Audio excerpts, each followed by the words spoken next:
Welcome to the Wolf and Wolf Podcast, a podcast for captivating conversation without conditions. I am the Wolf, and with me I also have my co-host. The bull is in the house, as always. Yeah, there he is. We have an excellent episode in store for you today, but before we jump into that, if you like our content, you can find us at The Wolf and Bull on Instagram. I'm going to have it right here, a little blurb right there. You can also find us on YouTube. We release our audio episodes on Thursdays, and we release the video episodes on Fridays to YouTube and Rumble. We'd love for you to become a part of the pack. This episode is brought to you by Americano Ammunition Coffee, serving American patriots the mean to defend their freedom, one caffeinated caliber at a time. Make sure to visit their website, ammoandcoffee.com, and grab yourself a bag of coffee beans or visit their shop in Queen Creek, Arizona. Mention the Wolf and Bull at checkout and you'll receive 25% off of your order. So we're pretty stoked about that. I happen to love the Desert Eagle. Bull, are there any drinks that you happen to love? I just love the calibers and the coffee at the same time. It's a good combination. Yeah, it is. Especially here in Arizona. Definitely, yeah. It is probably one of the only coffee shops I've ever been to that actually sells ammunition as well as coffee. They're wonderful people. Make sure to visit them. And on top of that, their coffee is phenomenal. So, in store for you guys today, viewers and listeners, we have a very special episode. Joining us on the show today is two-time American Ninja Warrior National finalist, adventure host, wildlife expert, and conservationist Anthony Porter. Welcome to the Wolf and Bull Podcast, Anthony. What is up, Bull and Wolf? How's it going today? It's going well. Excellent. It's going well. We're very excited to have a conversation with you. Good, awesome. Glad to be here, guys. How have you been, man? You've been all over the place. Weren't you in Hawaii a few weeks ago? Yeah. I have these sunglasses that I'm sporting today because I found them on a hiking trail in Hawaii when I lost mine like an hour before. Yeah, I just came back from Hawaii, God, was that a week ago? And right now I'm in San Diego. I'm going to go visit the family after this at SeaWorld, which I used to work at SeaWorld, so it's going to be funny to go back there. But, oh, man. Yeah, What'd you do at SeaWorld? I used to be an educator there. So I had the headphones on. I'd be like, welcome, everybody. This is what we're going to learn about the sharks today. And then I would like pick up like a giant like horseshoe crab and be like, feel the horseshoe crab's carapace. It was like a whole thing. But yeah, and then I'm moving to Lake Tahoe in 4 days. Really? So never stop moving. That is awesome. That is awesome. SeaWorld, I had no idea you worked at SeaWorld. And were you there when they were still doing the Shamu thing and everything like that? No, I was there in 2018 maybe. So I was there for like, I worked there for like a month. Oh, okay. Okay. Got tired of horseshoe crabs, huh? You had to have a degree to work there, and a vigorous process to get there. You had to like memorize scripts for them. You had to show up on site, and then when you got there, they're like, "All right." They graded you. It was like this whole panel. Like you thought you were like getting your dissertation grade or something. So, and then they called me up. They're like, "Congratulations, you've got the job for $12.30 an hour."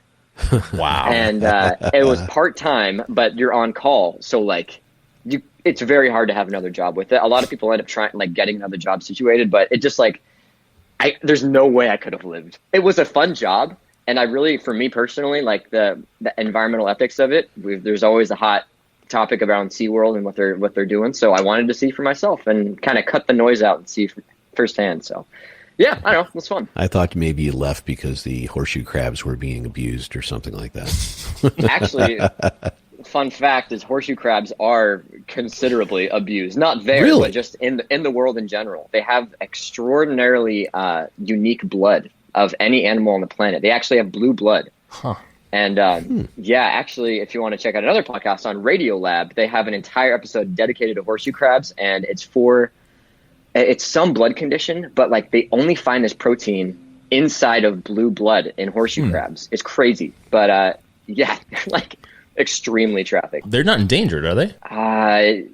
You'll have to double check on that, but I would don't say think no. they are. They're pretty plentiful. You know, it's funny because there's a lot of things, and we'll probably get into this a little bit in one of the segments as well, because there are way too many things that still in today's age are trafficked like you wouldn't believe all over the world.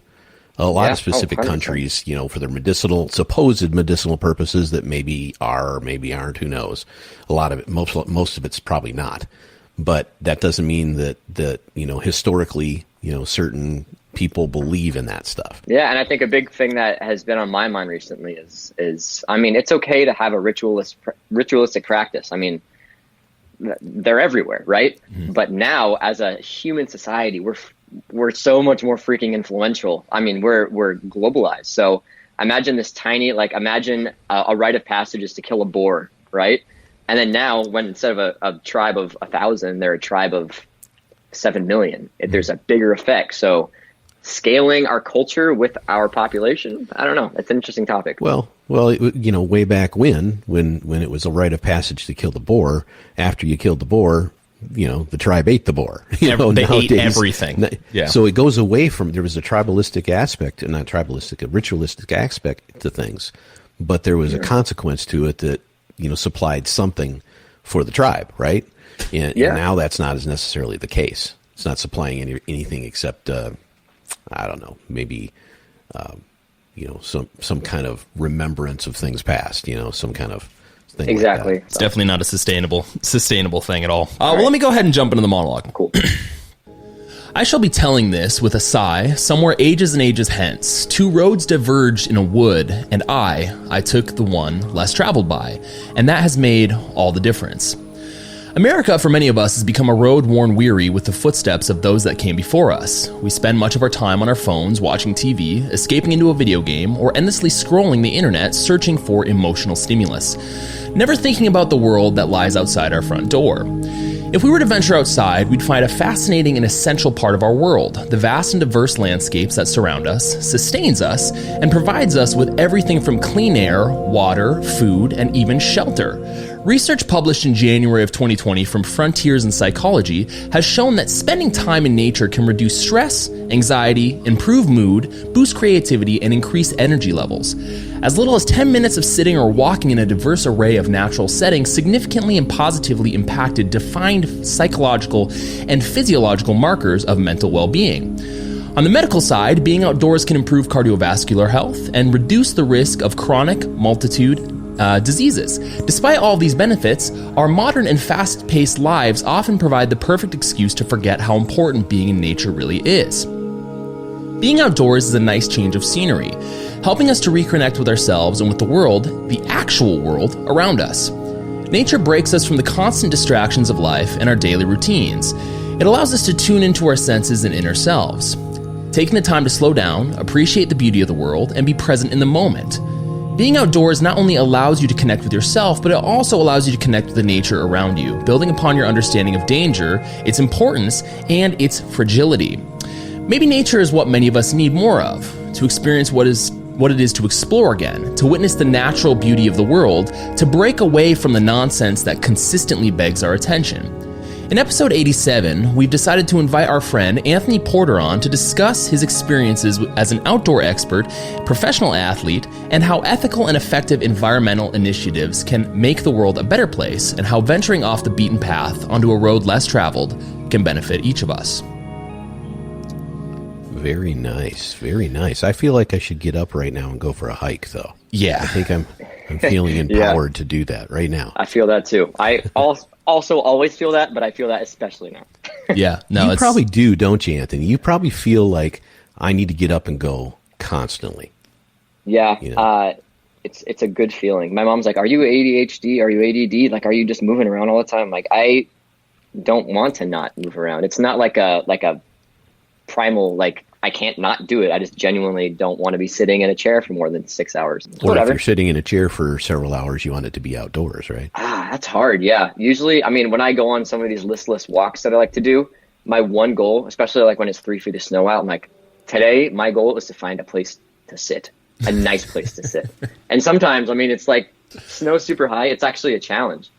So that's always like, if I have nothing to do and I'm out on a walk, that's like, I'm going to find the perfect place to sit down and just enjoy. So on top of that, it gives you more perspective. I feel like, I mean, at least from my perspective, I do a lot of sitting inside. So when I do get outdoors, I'm part of the problem is what I'm saying. But when I do get outdoors, it's definitely something that I truly enjoy. And I know that the Bull and I, we've been on some adventures together outdoors. And I'd love to continue that. But first off, for our viewers and listeners, if you haven't followed Anthony's Instagram already, at Outdoor Anthony, make sure to do it.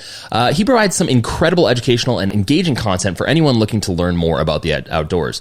Now, Anthony, I absolutely love your content, and it seems like you've been all over the place lately. Is there anything particular that you've been up to or anything that you're working on currently? Yeah, man, I have been up to everything. It's been nuts. So a few of my videos went viral in like December, and since then, my followership had went from like 3,000, and now I think today I'm at 127,000. And it's just all been like zany, quirky stuff. So I finished up a job in December working for the family business. And then since I got this new job in Lake Tahoe in later February, I've had like a month and a half just to really focus on my craft and relax. And I got to say, like, the times where I have not focused on being viral and not like going out and really making content for other people, when I just started to be an absolute idiot and a goof, that's when people started to pay attention to me. Yeah, I think you've got a genetic disposition to do that kind of stuff too, if I recall correctly from someone that I know's youth. But you know, I saw one the other day that you did. It was you were like taking the perspective of a couple of different, like an animal or something you were tracking, downwind or upwind. I can't remember exactly how you did it. And I went, oh my God, that is freaking hilarious. But you know, it's funny because that kind of content, it captures attention, and it captures attention to something you're trying to broadcast and teach somebody anyway, which is, I think that's half the battle. You're not just being, I know you said I'm like being a goof or whatever you just said, but if there's a message behind it that people can grab a hold of and actually learn from, and what they're going to remember is Anthony Porter doing some crazy thing in the middle of the woods, but they're going to remember what you were saying. Yeah. Don't be downwind from a predator, right?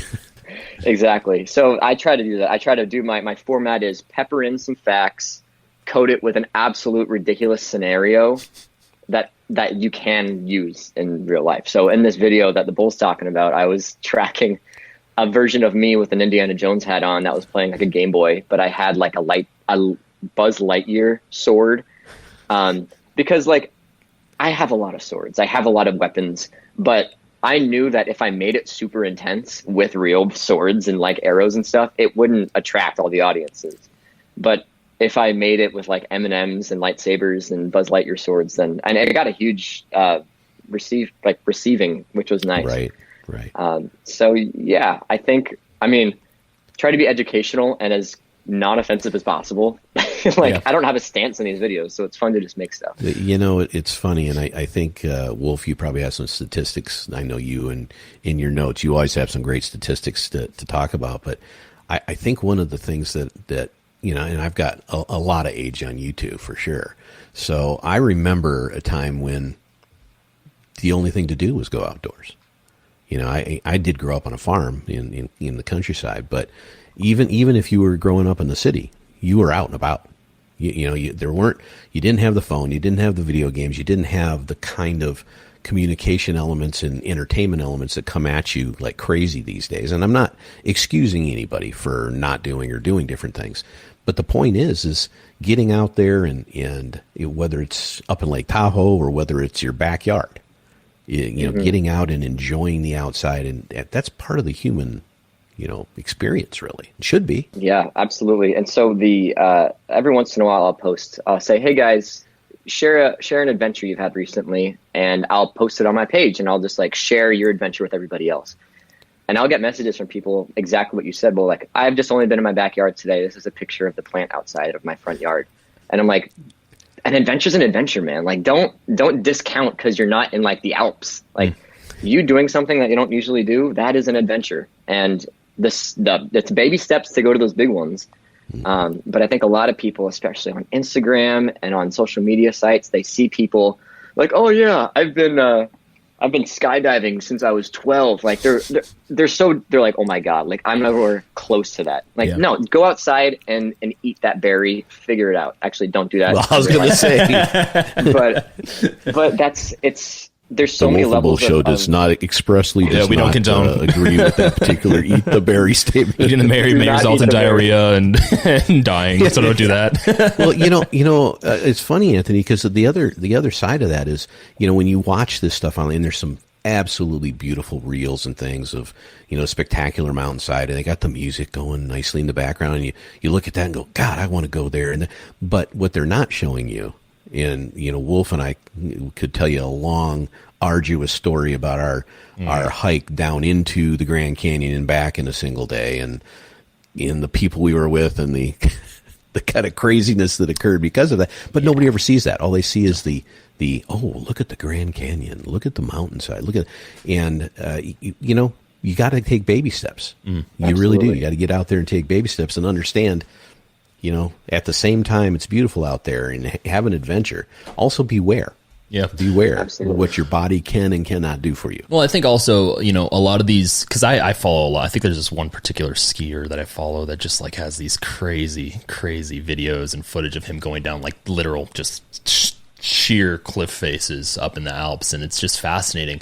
But I think a lot of the videos that are out there that are more made for picturesque purposes give people, I don't want to say like an inaccurate perspective of the outdoors, because it's just as beautiful, if not more so, in real life. But I think to your point, Anthony, they also kind of it creates like this weird separation of, I'm in the backyard seeing a plant for the first time, as opposed to maybe I can also go and do that. For me, when I watch your content, when I watch content similar, I really question or want to know what drove your initial interest in finding, the outdoors and learning about nature and stuff like that. Can you give our viewers some insight into that? I think if you ask a lot of outdoors people, they're going to be like, oh yeah, the first time I read Call of the Wild, or It's a great book. They're like, oh no, my aunt always took me on walks every morning. I was a Boy Scout through and through. I mean, I had the skills, not that I was like always trying to go outside when I was like super, super young. I don't know. It was just part of my skill. And I think I took that for granted, having my family just being outdoorsy a little bit. But for me personally, like my personal journey, I had the skills that my parents taught me and stuff when I was younger, but it's going to sound real weird, but video games, because I ended up loving these open world video games where you can adventure around, interact with plants, wildlife, things like Skyrim, this game I play with Jack Black called Brutal Legend. It's a game that Jack Black created where you just adventure around like a forest in a car. And then I thought to myself, why can't I do that in real life? And then you realize there's not a lot of open spaces outside your front door. It's going to be tough. And so you create these mini adventures for yourself. I remember when I was younger, I would just go to the top of my neighborhood, and going to the top of the neighborhood, you could see out across like vast distances. I'm like, all right, one day I'm going to make like the great unknown somewhere that I can travel to. And that was like the state park next door to me. And so once I got a car, it was like freedom. So for me, it was seeing like such a obvious contrast in these video games and in these fantasy books that I read, where it's like these people, like Bo was saying, like they didn't have a choice. Like they had to be outside. You had to walk to get places. You had to ride a horse to get places, or you just genuinely like needed to meet people when you're outside. So bridging that gap in real life, I think, has been what the adventure has been for me. So outdoors for me isn't like, I hate to say it, but like preservation of the outdoors and like pure conservation justice isn't like my flag as much as just wonder and just go outside and then expand your mind a bit, because you're not going to get people excited unless they're actually relating and into what they're learning about. So that's where my gig's at.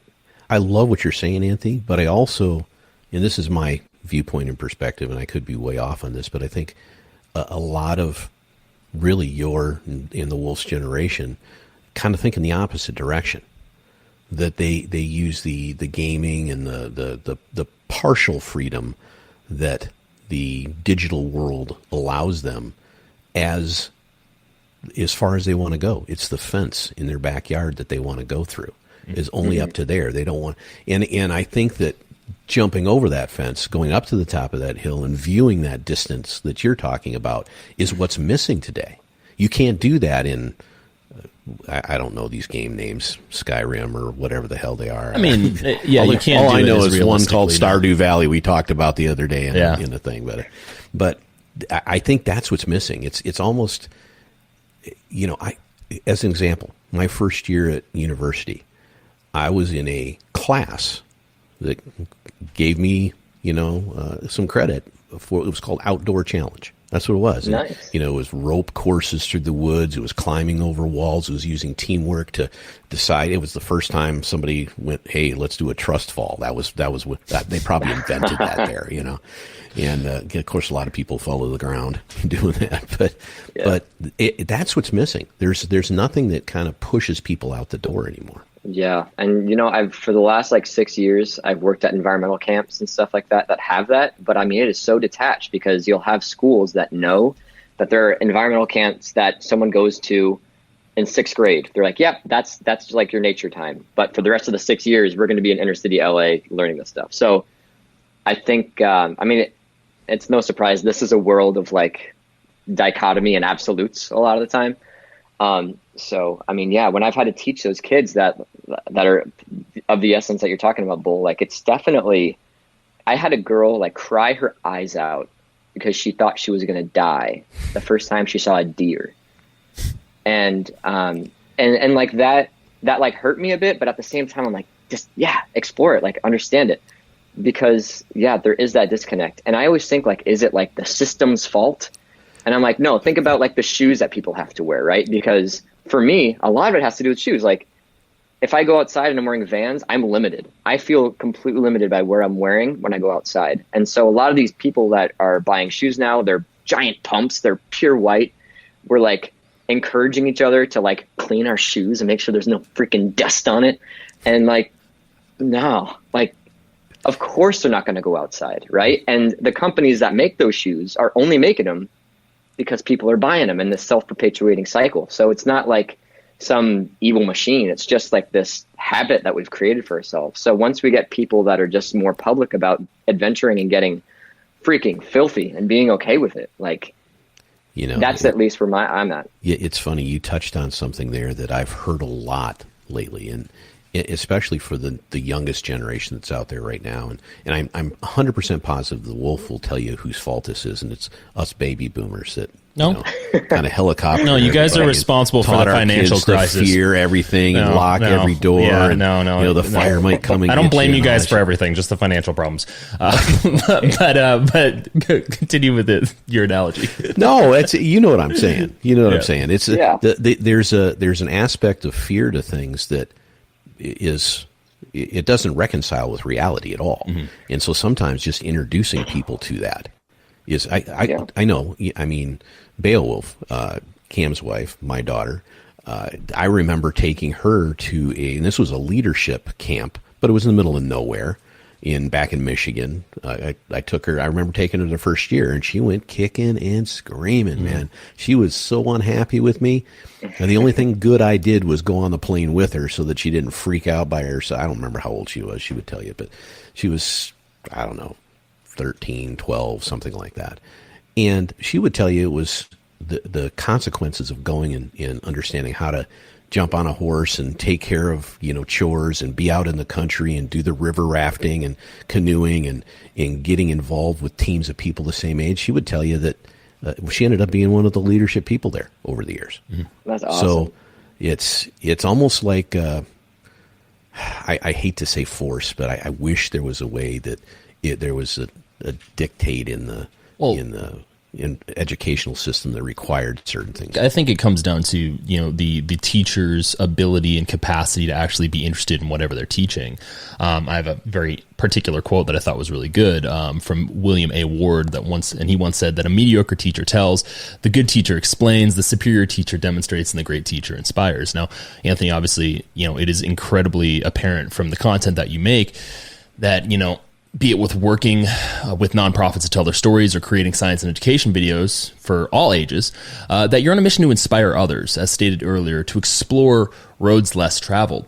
What inspires you and what drives you to express your interest in nature and the sciences to others in a way that's educational and engaging? Think like a kid. You don't have to sit there with a book of curriculum. I mean, curriculum helps, obviously, but if some kid's like in the middle of class, if you're teaching about wolves and they're like, a butterfly, you explore that butterfly. You do not teach them that there's a wrong way to learn about nature. And so I think getting in the head of a kid and understanding that they're not going to learn linearly. I mean, this is nature. It is the most multifaceted thing in the history of our existence so far.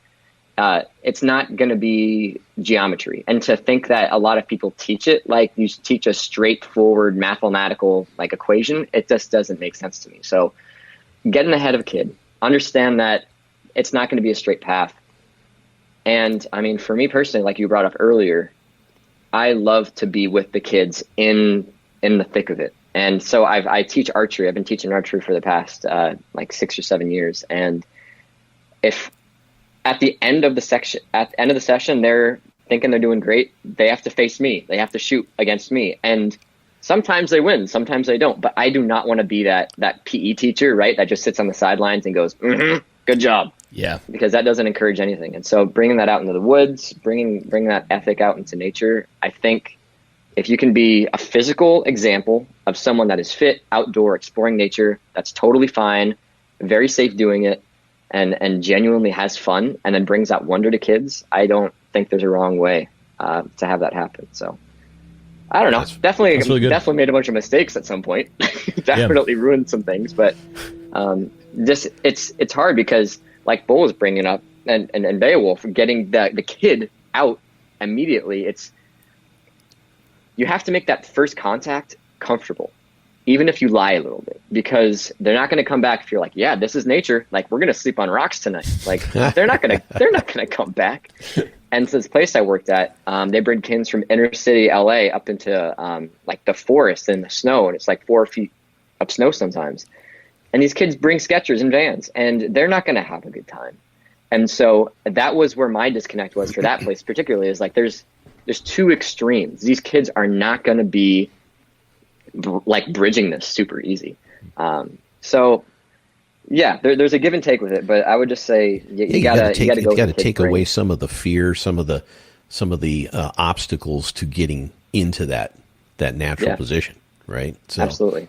Yeah, I totally agree. How do you expect people to be able to, handle themselves if they don't ever do something or ever engage in a way like that? I've been guilty of that too, is like bringing kids in camping, and I'm like, oh, right, you need toilet paper. I don't need toilet paper, but crap. Right. That's funny. You could do as much to turn somebody off if you're not thinking those things through, correct? That's exactly it. Well, I'd love to talk about your most impactful experience in the outdoors. Do you have any that are like just that stand out in your mind? Oh, yeah. Let's see. What do I got? Blue crab blood for sure. Blue crabs are pretty awesome. It was interesting. I think a big one was actually SeaWorld a little bit because, you hear so much about it. They have obviously animals in enclosures, and you can't synthesize an ocean in a tank. Yeah. No matter how hard you try. I mean, you could do your absolute best and spend your entire life doing it. You're not going to do it. So yeah, there are animals in captivity, but let's say wolf right now, you see a dying sea lion on the beach. You call whatever number you find on Google, and that's a government number, and you say, hey, listen, there's a dying animal here. They're going to go, cool. They're going to hang up the phone. They're going to pick up their phone. They're going to call SeaWorld, and SeaWorld's going to drive on a boat 7 hours on the Mexican coast or up in Alaska to help that animal, whether it's a bird or a sea lion. So they do such good work, like helping animals out in the real world.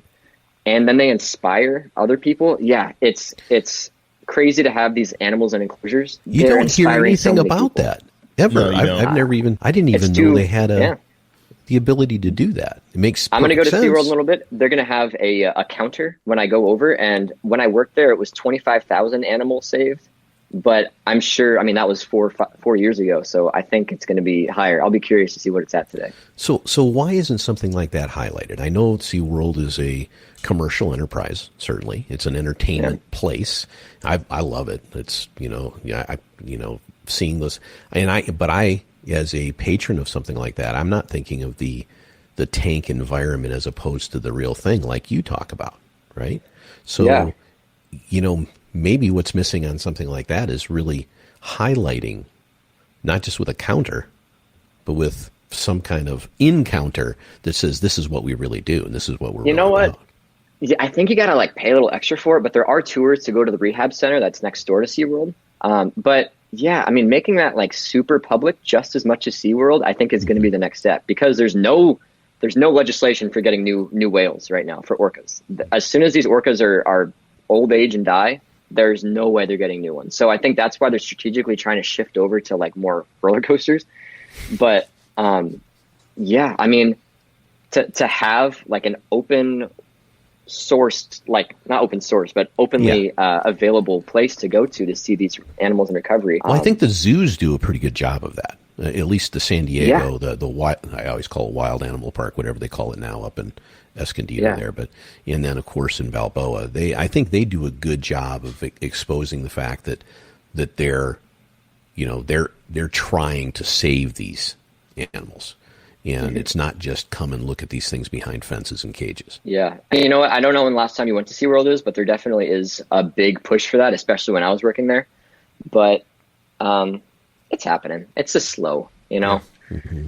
But they're doing good work, whether or not they're telling everybody. Well, I think there tends to be a social, ever since that, what was it, Blackfish? Or was that the documentary? Yeah, Blackfish. Yeah, there's kind of been, like, with almost every entity that does any sort of good, if they have any blemishes, there's been like a social backlash. Yeah, and on top of that, that company that made Blackfish is like super into exposés, whether or not they're always super on point. From what I hear. Yeah. So, I mean, you got to listen to the source. Even if something is an expose, they might have some agenda too. But anyways, back to your original question, Wolf. My inspiration comes from the ethics behind this kind of stuff.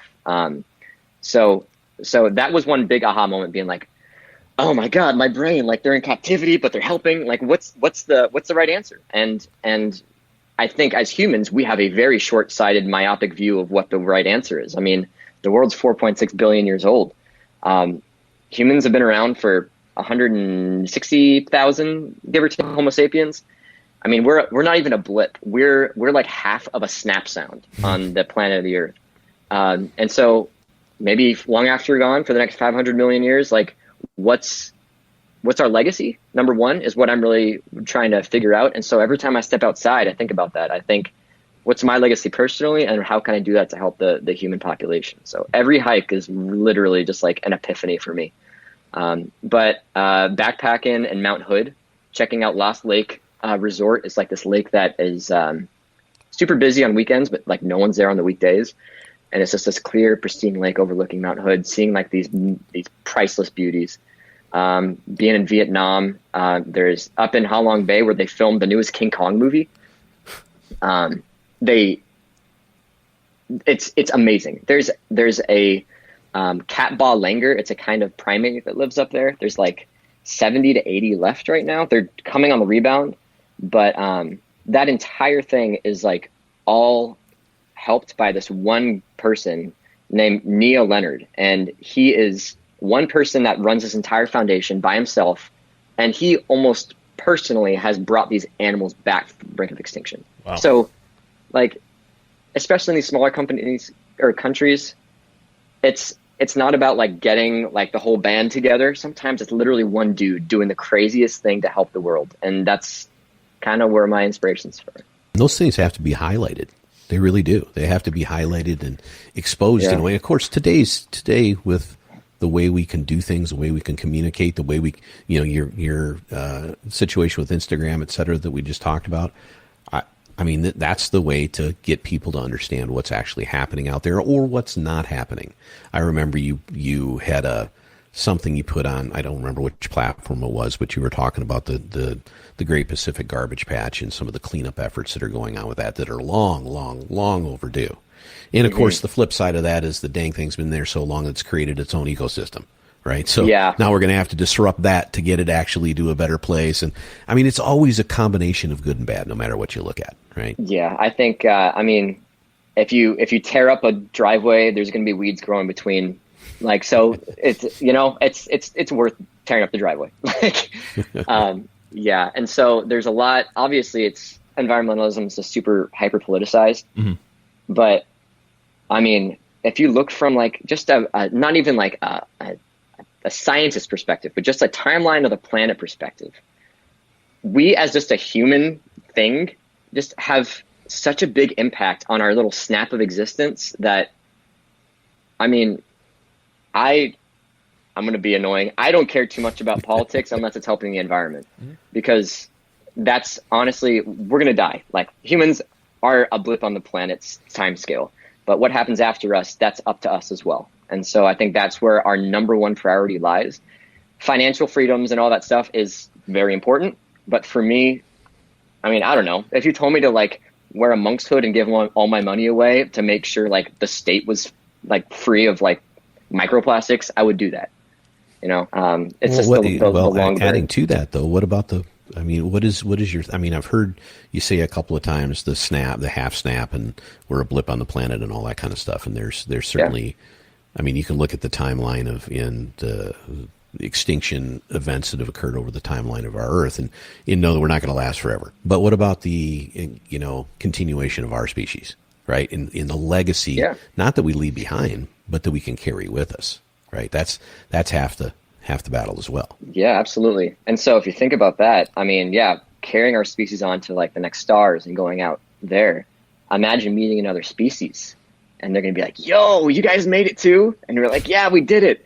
And they're like, yeah, so tell us about your world. And we're like, oh. Yeah, we killed it off first before we left. Actually, we used most of it to make a spaceship. But there were some great animals. Oh, we have books. Like,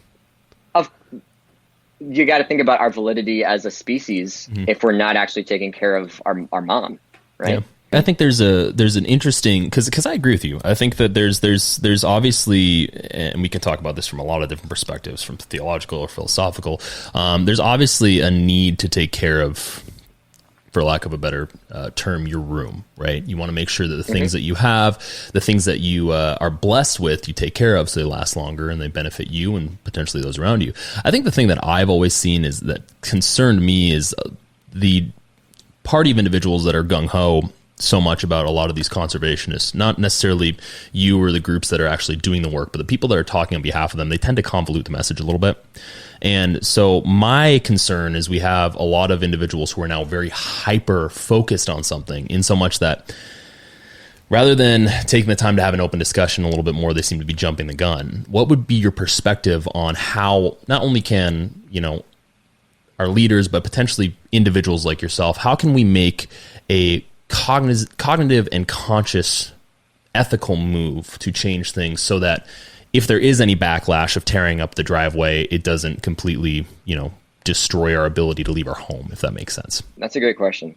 I wrote an article about this maybe 4 years ago. I called it The Dangers of Mainstreaming Environmentalism, because anything that is publicized will have extremes. Anything.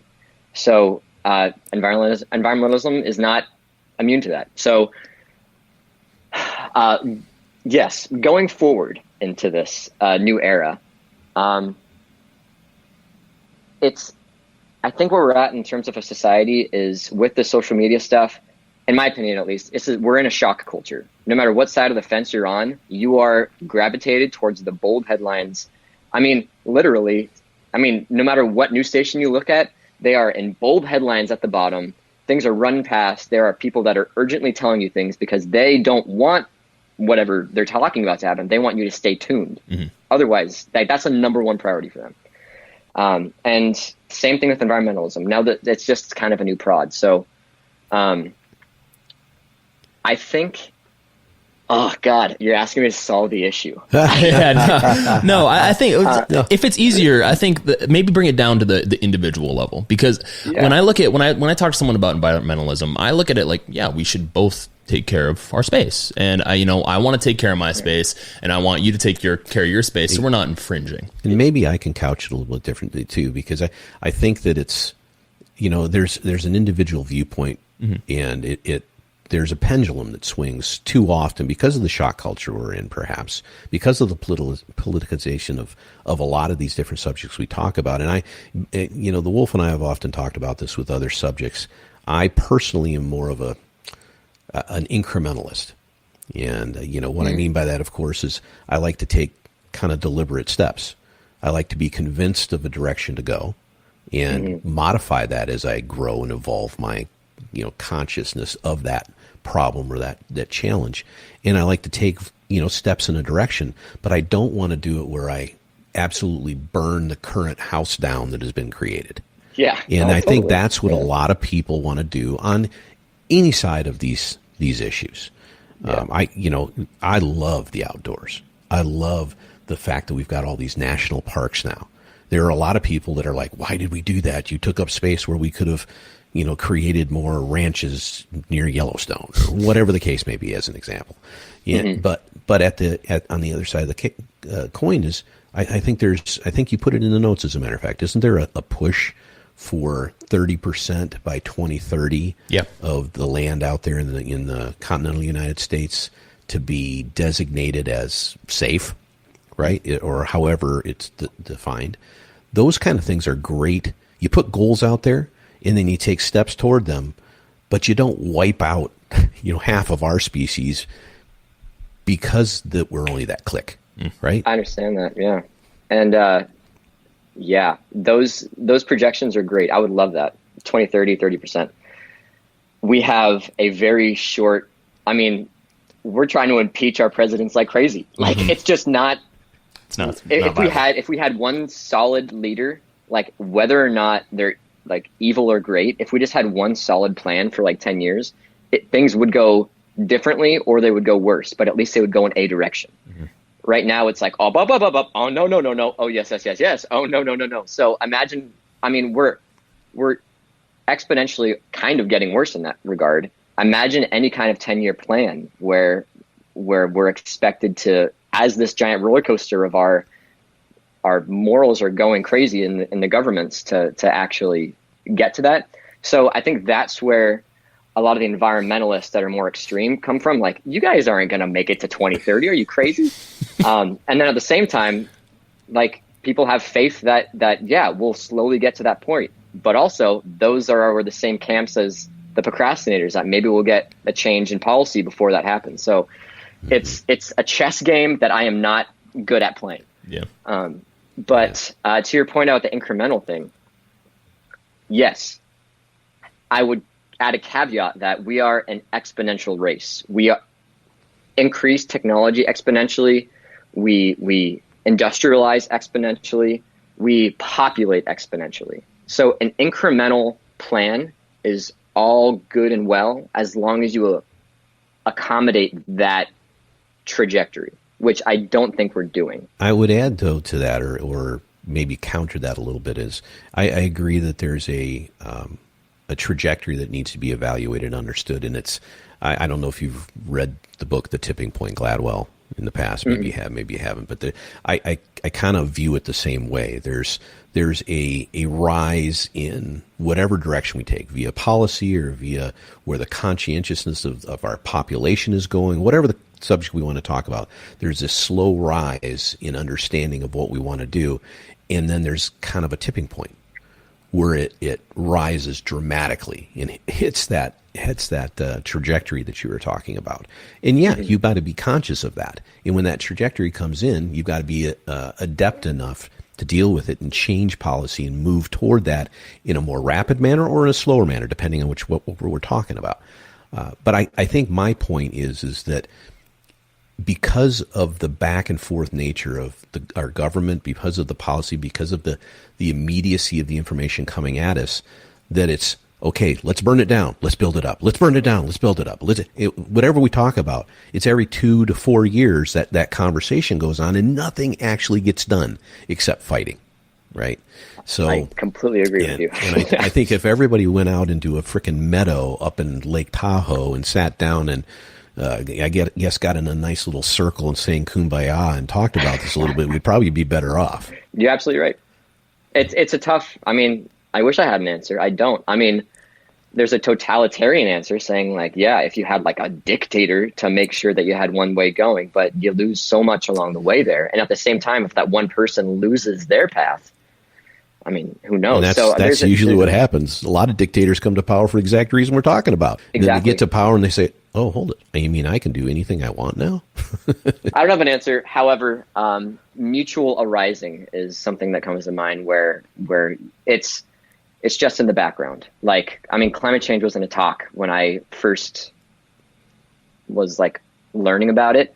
I remember our debate coach was like, climate change is not real. You do not teach this in our debate class to like all of our students when they were preaching it. Because, we had to choose the other biodiversity point for one of these debate topics. But he's like, do not use that argument. We do not believe it in the school. This is 7 years later, and it's like recognized by every major country. So yeah, it's something to look at. But overall, it's just this. It's on the table. It's a topic that needs to be talked about. There are extremists that are really discrediting both sides, 100%. But in the meantime, everyone's learning about it. So we just want to make sure it's not like an Al Gore thing where everyone's like, oh, Al Gore's a quack, so we're not going to listen to him anymore, and then discredit everything that he previously talked about. I think it's important to recognize, and I think you said this a little bit earlier, Anthony, is that our impact on our world is much greater than any other species that's been on this planet that we know of, right? Ever. And if you recognize that, first of all, you got to recognize that the climate's always changed, one way or another. But the reasons, the exacerbation of that change is part of our impact on this world. So the two things don't have to be mutually exclusive. You don't have to be on one side of this camp or the other. Yeah, if I could talk on that. Absolutely. If I could talk on that climate change point. Yeah. I mean, there's so much more evidence coming out about, the climate's changing like crazy. And whether or not even the most like cynical people that don't think that we're affecting the climate do say that we are contributing in some manner. If it's 1% or 75%, it is happening. We are contributing vast quantities of something, right? But is it actually enough to change it? And I mean, my philosophy is, why the hell are you arguing it? Why aren't you just like helping it? Like if it's like, oh, no, like, yeah, I'm stabbing you, but it's not killing you. Like the argument isn't if we're going to die. The argument should be how optimal can we make our planet? Like how great can we make it for our kids? It's not about like the doom and gloom. Like, are you right? Are we going to destroy the world? Or are you wrong? Are we not going to destroy the world? It should just be like a general stewardship thing. Like, is that too much to ask to just be like, listen, this is just something that I think we should all pay attention to. I think that society, and there's many camps to like figure out how to do that too. So I think societies get to a certain degree of affluence, and they have to take a different tact on their stewardship. The contribution of carbon and a lot of the things that are contributing to the climate change we're talking about come from societies that are trying to bring themselves up to a level of economic affluence that we have. And that's a challenge. But the question is do you, when you're in a society like ours here in North America, do you ignore the fact that you're already at a place where you can start to do something about these things? And that's of course, as most people know, I'm right down the middle of most of these arguments and can see both sides of things and understand that kind of stuff. And being an incrementalist, as I said earlier, you kind of recognize that. But I think your point is very well taken, that why argue something we know that we're at least contributing to? Why instead don't you take the tact of trying to be a better steward? Yeah. And then on that point, think about this. Imagine tomorrow new science comes out that we are falling into the sun. And if we don't have if we have 2 years to fix it. And then at the end of that 2 years, we have a machine to just push us right back on track gravitationally to fix our rotation. Would you guys do it? Would you guys press that button to fix the planet, or would you let it fall in the sun? Is this rhetorical? It's natural. It's totally natural for the sun to fall, for the Earth to fall in the sun. That will eventually happen, by the way. Yeah. So if you guys had the opportunity to change it, would you? You could ask. Feel free to answer. Well, I think and Bull, if I may, I think my position on that would be to follow up with a few questions before I make the decision. I think that there tends to be and it doesn't mean that I don't believe in these type of things or I don't think they're viable. I think that what happens is that there's a lot of authoritative presence with a lot of these arguments that people demand that you acknowledge before considering a contrarian point. Now, I'm not saying that makes those arguments incorrect. It doesn't. It just means that I think our society tends to have a little bit of a knee-jerk reaction to these things. And then when the fallout from that knee-jerk reaction comes about, it just says, oh, it would have happened anyway. Would it have? It depends. So in response, I mean, I think I would ask a lot of questions. And if that turned out to be the case, and if I could push a button that, similar to like the trolley problem, would change the direction of the train, that would be a very hard moral and ethical argument and decision to make, that I don't know if I would like it to be entirely left up to me. So to answer your question, I take a lot of time to think about it. But I do think that there are some things in society that we can do collectively together, in moving forward in an ethical and a consciously intentional way that I think are viable. And then there's a whole bunch of other stuff that people tend to just convolute into the message anyway, which, to your point, kind of discredits both sides. So, I think the real problem comes in you were talking about the girl that was in one of your camps that was crying about seeing the deer and all that kind of stuff. And in that sense of fear, I mean, we can look at that and hear that anecdote or that story and go, something's not right with the way she was taught, right? It seems very obvious to us. But the fact is that we're all individuals. We all have these different points of view. And then we have collective or tribal points of view, and all those things go in a million different directions. So the problem is something, Anthony, that you might see perfectly clearly because you're out in the woods and doing your thing, and you're a naturalist and you understand these things. You have a perspective, a worldly perspective, by the way, which 99% of the population of the world does not have. Yeah. And so you have a perspective that gives you something that says, hey, this is obvious. The problem isn't that you know better or you know worse. The problem is other people's perspective, it's not there yet. So you have to find those creative ways that we were talking about earlier to bridge that gap and make people understand that getting out in the environment's a good thing, understanding our stewardship is a good thing, understanding what people in Vietnam might be doing as individuals to help a species out is a good thing, not just some one-off arbitrary thing that doesn't help anybody. So that's I think really the challenge. Yeah, thanks. And yeah, I mean, heck, we're trying. There's there's more nonprofits created every day to just try to do stuff like this. But yeah, overall, it's hard to put a finger on something and say like, this is the right path, right? It's a lot. I mean, first off, it's regional. Like if I could redo the lines on countries and states, it would all be based off of like the regions of mountains or lakes, and because otherwise it's policy blanketed across this entire area. So it is cultural. You're right. And so getting into those cultures, part of me is like, part of this globalization trend is, you have this huge theater to talk to. I mean, I posted a video a week ago and it has 800,000 views, and they're from everywhere. I mean, that's such an amazing thing to be able to do. But at the same time, like you were talking about, there are other countries that want to look like us. They want to have practices like us. When I was in Ghana, they drink water bottles like us. They have disposable snacks like us. They have all this amazing stuff that are part of our lives. They don't have any infrastructure for disposal of this stuff. It goes straight into the ocean. The beaches, you can't see the beaches. I mean, there's just tires and bottles. I mean, it's horrifying for me, at least. I mean, so as I'm going to talk as an American, we have such a huge audience, a potential to talk to everybody on the planet. And that's a huge responsibility, you know, if you're a teacher in front of 180 students, would you act the same as if you were just hanging out with friends? And I think there's a responsibility there that personally I would take more seriously.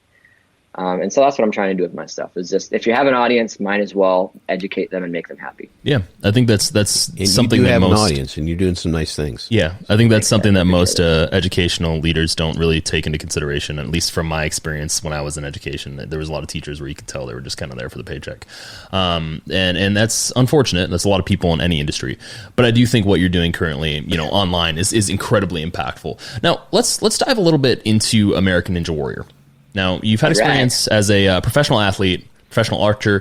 Can you give our listeners and viewers some insight into what happens behind the scenes with American Ninja Warrior? Yeah, so if you folks haven't heard about American Ninja Warrior, so it's a TV show where a bunch of crazy people decide to do obstacles for money. But overall, I mean, it's kind of money. I don't think people in the last 4 years have gotten $1 million at the very end, the thing at the end of the tunnel. But it's fun to just do, and it's a cool community of just athletes that were never good at stuff when they were kids. And now we're all doing this thing on TV that's like, yeah, we're at least like good at something. At least that's how I see it. And so I started rock climbing a long time ago, just to accent me hiking. I wanted to be able to access more hiking trails, get up into more dangerous areas, honestly, but while being safe. And so I became a parkour teacher. I became a rock climbing instructor. I did a few competitions of like speed climbing, and it's just so fun. Like, that's what just fills my heart up. Like, nature for me is great because it just allows me a place to adventure. And so that's why personally I want to preserve it. American Ninja Warrior took that piece of like how weird I am and threw it into a personality on TV, which is super funny. And I think it's kind of hilarious. But yeah, so I'm the archery ninja. We all have our own shticks on the show. So I have a bow and arrow. I have some arrows on my back. And I do the course. And for the last 2 years, I've gotten to be a national finalist on the show. In season 13, I was top 17 in the nation. And then this year, I fell face first in the middle of the obstacles, and I got a concussion and blacked out, woke up in the hospital. So I was out of the competition, but I was still 30th in the country at the time. That had to be quite a experience right there. Face first. People thought I died, like straight up. They thought a person died on the course today because I was like seizing up and like, it was horrible. But anyways, behind the scenes, everyone's super nice. Because you're not really competing against each other. It's very much against the time and about if you can make it through the course. So it's very camaraderie based. That's the best kind of sport that I enjoy, is like behind the scenes, we're like hugging each other and being like, dude, let's go crazy. Like, awesome. I bet if you do it this way, then we'll do better this way. And so we're all like strategizing behind the scenes of how we're going to do it. So there's no competition really. People there are super nice. I mean, I wish this almost wasn't a show. That way I could just do it for fun. But now I know for me, there's a pressure to do it for the show. There's a lot of leagues and stuff that are smaller that have way better athletes, to be honest, but they just don't have the TV-ness maybe, or maybe they just didn't get called this year. Well, it is a show, right? They want certain personalities. They want certain things to talk about and do, and I'm pretty sure they didn't air the face first plunge, right? No, I have it on like a backstage video camcorder recording of. I'm not sure I want to see it. I personally can't watch it because you can see me moving around, like rolling and like bleeding out of my nose and flinching, and there's no one behind the scenes. It's just and yikes. I had to jump to grab a ring, and I fell to grab the ring, and I landed on my head. And so my body was not moving except my hand. Like I was still trying to grab it. You're still grabbing it. I mean, it was nuts, man. And then the next day, like, I had to tell a lot of people I was still alive. Yeah. What's the preparation behind all that? Because I know obviously there's rock climbing, there's the parkour aspect. I mean, do you have like a certain workout split or a certain type of like food that you intake, or what's your exercise schedule in order to get like in American Ninja Warrior shape? I'm the worst person to ask, but I think I don't know if you can see on my hand, but I have a finger brace because I actually tore a tendon in my hand. I am very scared it's not going to heal in time for the show. I just thought that was a strange looking ring. Oh, yeah. Nope. Anthony's married to pain is what this means. Because it's on my ring finger on my left hand. It's, yeah. Anyways. I personally, just for ethical reasons, I don't eat a lot of beef. I have a lot of veggie burgers. I have vegan protein. I mean, I have chicken and stuff. I had chicken this morning and eggs. I absolutely love eggs. So I'll probably have like 6 eggs a day if I can, with a protein shake in the morning. And then my workouts, on Monday, I'll rock climb and maybe go on a run. Tuesday is Ninja Warrior. We train in the middle of the night because that's when the show is. So my training is from 8:30 at night to 11. And so I do that Tuesdays and Thursdays. They're also open on Fridays and Saturdays, but I kind of go crazy at the weekend. I don't know.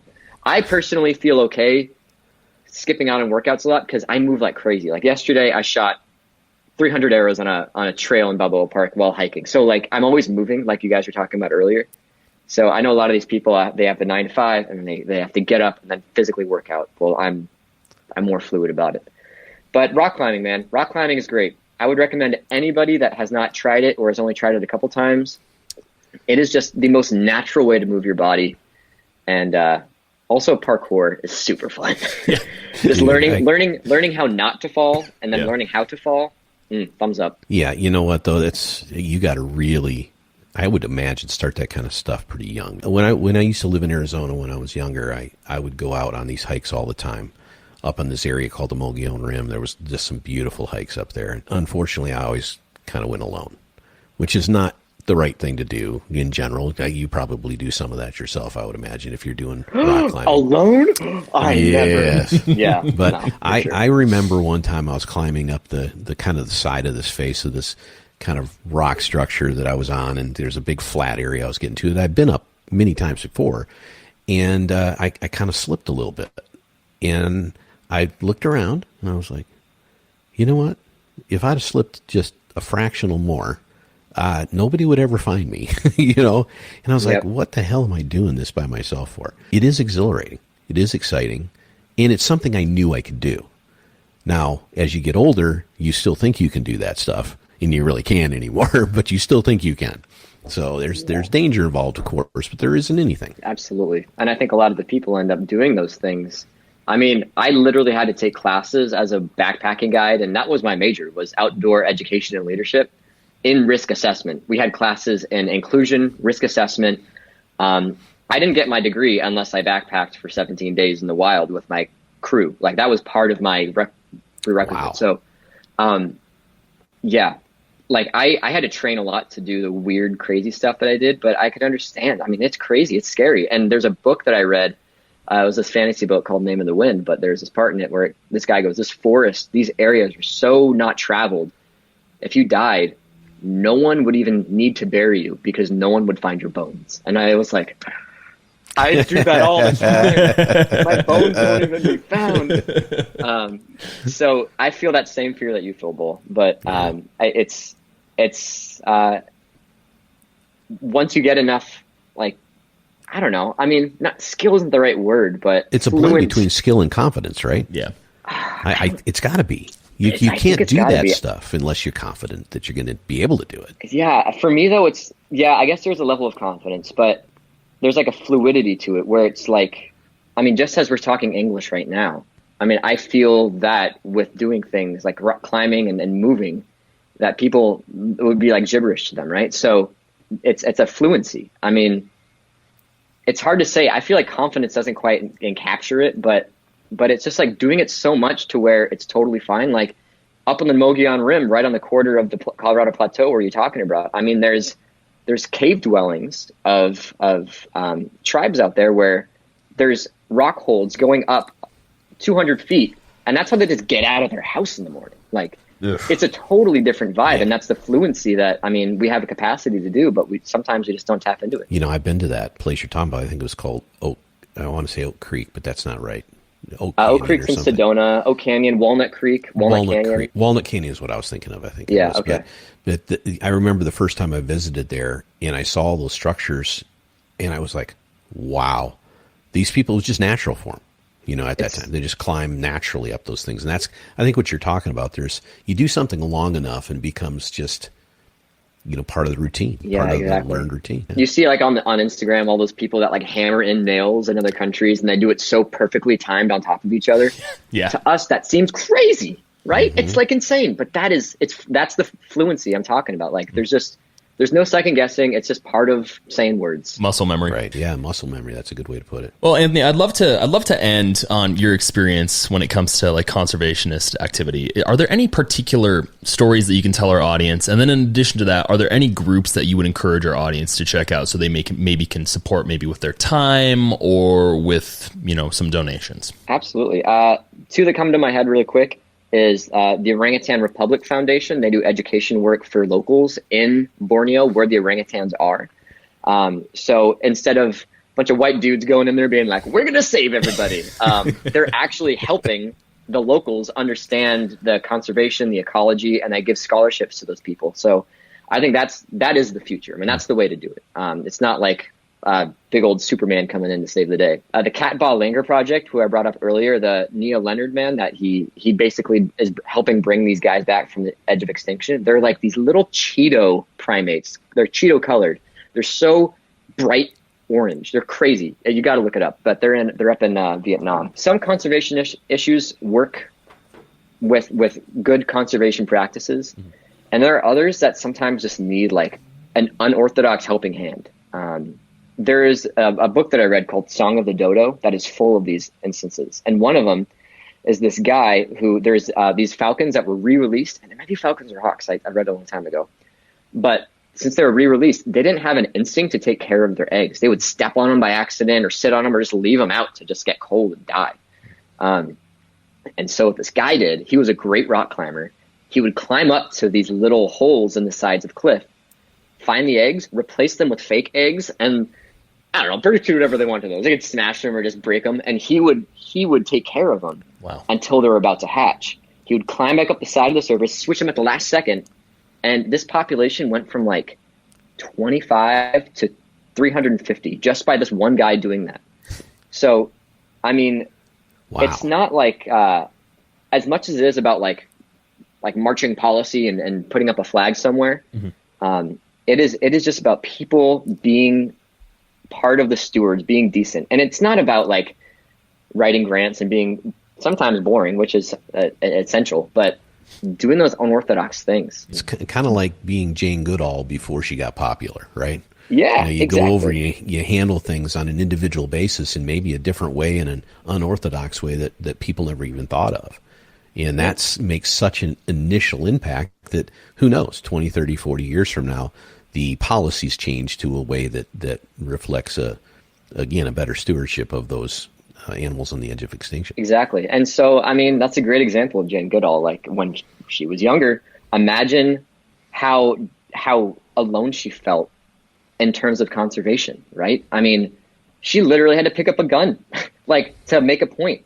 And if she could see, I mean, she's alive. Yeah. If she sees where we're at now, I mean, I'm sure she would be very happy with the progress that we've made. We definitely need to make more. Mm-hmm. But I think that's kind of, at least for me, that's a nice perspective, being like, even though we think we're a trash can of a society right now, like she probably is very happy with where we're at, and that people are actually listening and understanding where the stakes are at now a little bit more than previously. Well, I think we all can get better, and I think we will. I personally, to the Bull's point, he's an incrementalist. I'm an incrementalist as well, but I also am a humanist. So I really believe that, we have the capacity to change. We have the capacity to advance and become better.